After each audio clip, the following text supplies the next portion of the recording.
Hello guys, আসসালামু আলাইকুম। আশা করি আপনারা সবাই ভালো আছেন। আজকে আমি আমাদের জামালপুর আঞ্চলিক ভাষায় কথা বলব, আপনারা সবাই শুনবেন।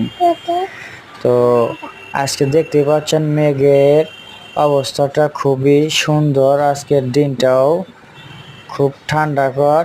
এমনি গাইসকে আমি এই ভিডিওটা আপনাদের মাঝে তুলে ধরতেছি। ঠিক আছে, আপনারা সবাই দেখ পাইন আর দেখে আইলে অন্যজনের শেয়ার করবেন, কইরে এই ভিডিওটা বেশি ভিউ করবেন।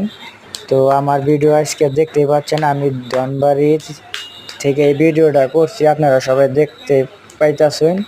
তো এই ভিডিওটায় একটা পাম্পে থেকে আমি ভিডিওটা করছি, দেখতে পাইতেছেন। এই যে সামনে এসি গাড়ি, এসি বিনিময় গাড়ি, এই গাড়িও ভালো ভালো চলে। এমনি এই গাড়ির ভিডিওটা করলাম, আপনারা সবাই দেখবেন আর এই গাড়িতে চলাফেরা করবেন, অনেক আরাম পাবেন। আর দেখতে পাচ্ছেন কি আজকের আকাশের আবহাওয়াটা আমার কাছে খুব ভালো লাগছে। এনে ভিডিওটা করলাম আপনাদের উপহার দেওয়ার জন্য।